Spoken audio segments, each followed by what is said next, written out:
So is it copper or is it antler? Biggest benefit when using a copper bopper is you're going to get a long life out of it. They are very resistant. Yes, they will get chips, marks, dents, and bruisings in them, if you will, but a copper bopper, whether it's a large, medium, or small, will last for a long period of time. Second, copper billets are real easy to acquire. You can buy them online. They're very easy to make. Doesn't require any sort of ornate sort of craftsmanship, but you can make your boppers at home. You can buy them on online stores. They're very easy to come across.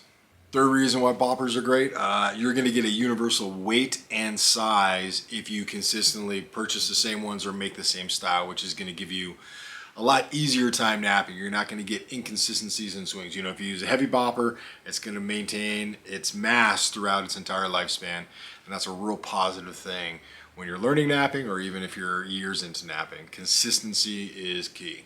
I will say if you're using copper, most of the platforms that you're going to create are going to kind of align to a copper bopper sort of approach. They're going to be a little bit more rounded, well abraded, and it's going to take a big massive stone out. When it comes to copper boppers, I got a large, medium, and a small.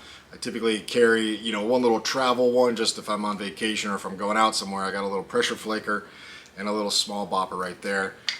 And then I have one small black pressure flaker.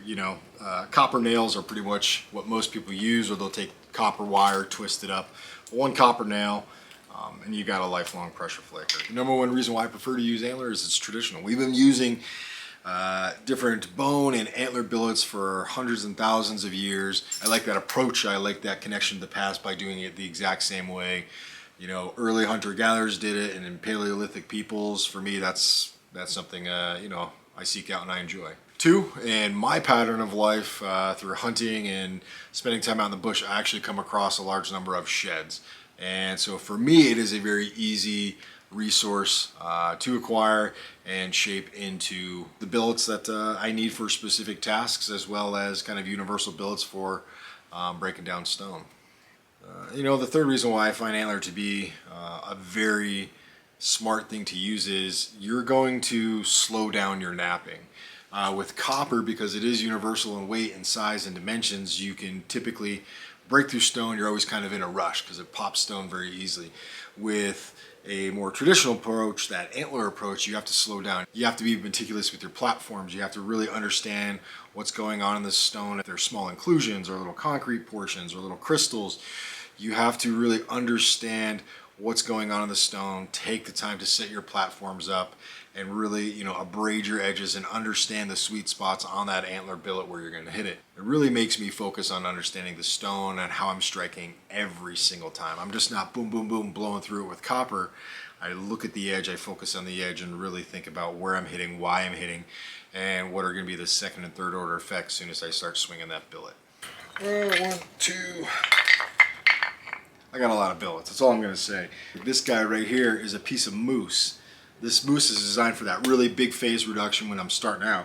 When I get down to something a little bit smaller, I'm going to use this billet right here. It's got a smaller head, it's been ground, and it gives me a lot more focus on striking those platforms.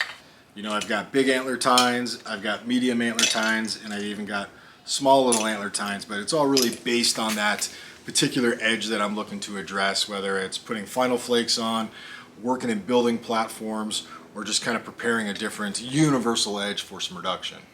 Something like this, an antler off of an elk. This is not a shed, this is one that's actually been cut, but I could turn this portion right here into a billet, similar to something like this, and then all of these guys stretching across are all the antler tines, and those can be pressure flakers. What I want to avoid is something like this. This is actually an old shed that was pulled out of the bush. Reason being is it's super brittle and you're not going to be able to strike the stone with the same amount of force as you would with a fresh antler shed or even a fresh kill. So in my opinion, copper has its benefits and antler billets have their benefits. And I know there's a lot of discussion that we've been using, copper tools for the past 10, 12,000 years, and copper tools could have been used to make stone points. Don't worry about that stuff. That's all just, people that are trying to pick out nitnoid details. Just break stone, nap stone, have fun with it, and you won't have any issues. So whether you choose copper or you choose an antler billet, it's entirely up to you. It's napper's preference. They both serve a purpose, especially in the early phases of reduction thinning, and more importantly, the type of platforms you're setting up. Having an idea of what you prefer is going to allow you to have a lot better bifaces, cleaner points. More importantly, you're going to have a lot more fun napping. What's better, copper antler? You decide. Thanks for watching.